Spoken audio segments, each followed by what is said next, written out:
अटक के करीब दरियाए सिंध में 28 लाख तोला सोने के ज़खायर दरियाफ्त हुए हैं। इस सोने की मालियत 800 अरब रुपए है, जबकि अमरीकी डॉलर में ज़खायर की मालियत 2 अरब 87 करोड़ डॉलर बनती है। ऑब्वियसली एक ह्यूज रकम है। इस हवाले से साबिक सूबाई वज़ीर मादनियात पंजाब इब्राहिम हसन मुराद ने सोशल मीडिया पोस्ट में इंकशाफ किया है। वो कहते हैं कि सोने की ज़खायर अटक में 32 किलोमीटर की पट्टी पर दरियाफ्त हुए हैं। जियोलॉजिकल सर्वे ऑफ पाकिस्तान ने इस इंकशाफ की तस्दीक की है। जियोलॉजिकल सर्वे ने 127 मकाम से नमूने इकट्ठे कर लिए हैं। ये संगे मील मादनी वसाइल की दरियाफ्त की जानिब अहम कदम है। इससे माशी बहाली और आइंदा नस्लों के लिए नए मौके पैदा करने की राह हमवार होगी। किस कदर अहम है ये खबर? हमने माजी में भी कुछ खबरें ऐसी सुनी जिसके बाद में मायूसी भी हुई।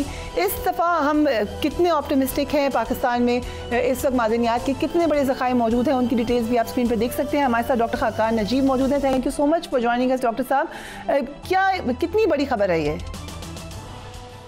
देखिए, पाकिस्तान में ओवरऑल हमें माइंस एंड मिनरल्स का जो सेक्टर है उसको पिछले कुछ अरसे में बहुत सीरियसली लेना शुरू कर दिया।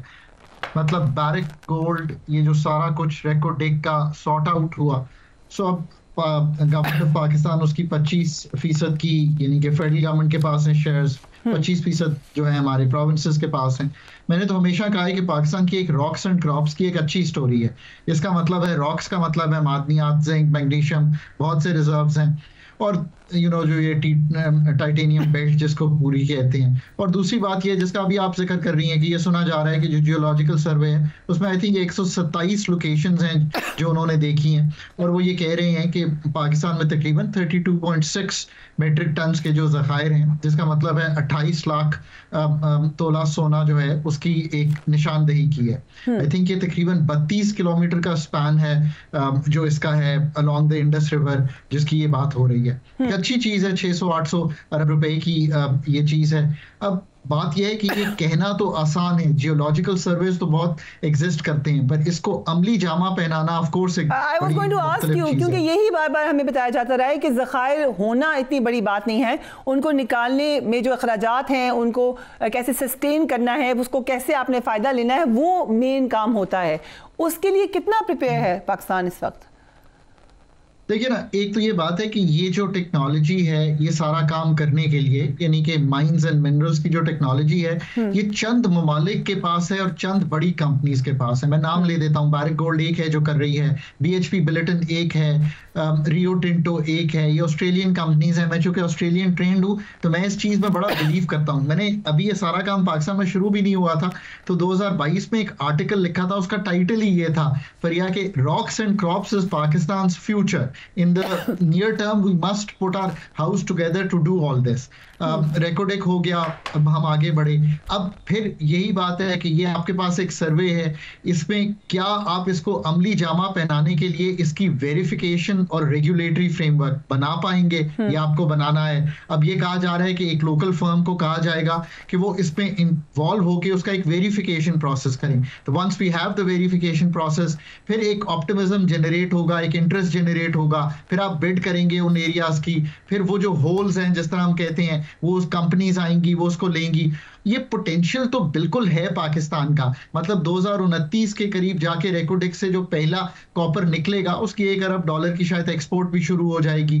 बट आई थिंक कि हम इसको उस तरह शायद अमली जामा अभी तक तो नहीं पहना पाए थे, बट अब एक आई थिंक अदराक है, एक सोच है।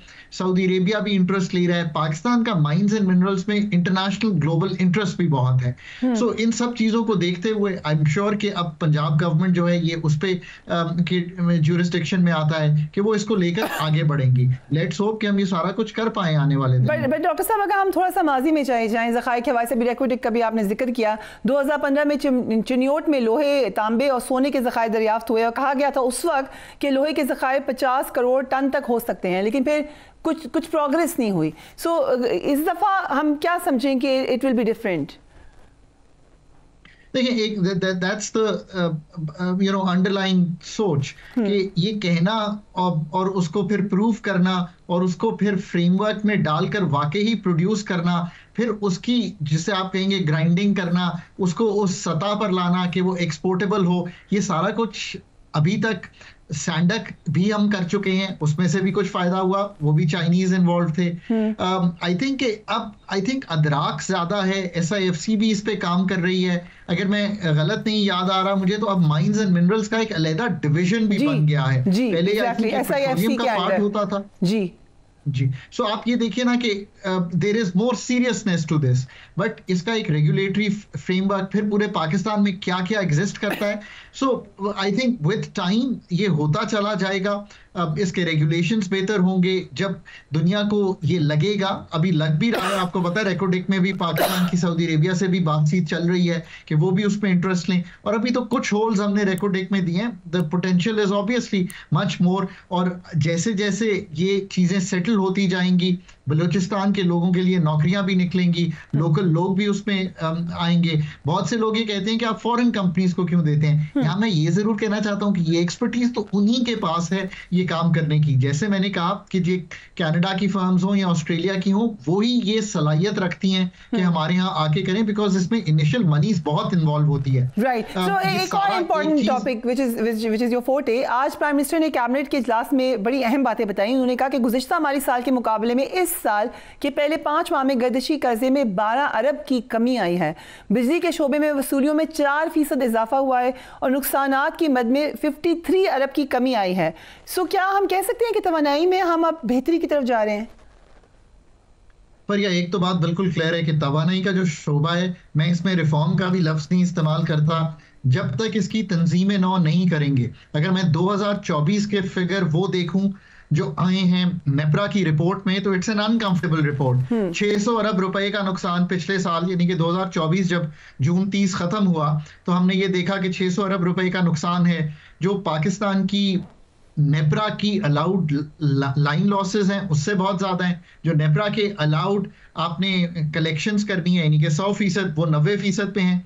अब पहले 6 माह के जो फिगर्स हैं उनको देखना पड़ेगा कि उसमें क्या इंप्रूवमेंट आई है। But I think the real story is कि क्या आप आगे बढ़ रहे हैं इस सेक्टर को ठीक करने के लिए, जिसका मतलब इज द फॉलोइंग: टैरिफ ठीक होने वाला है, सब्सिडी टारगेट होने वाली है, डिस्कोस की प्राइवेटाइजेशन 20-20, 25-25 साल से पड़ी है, वो होने वाली है।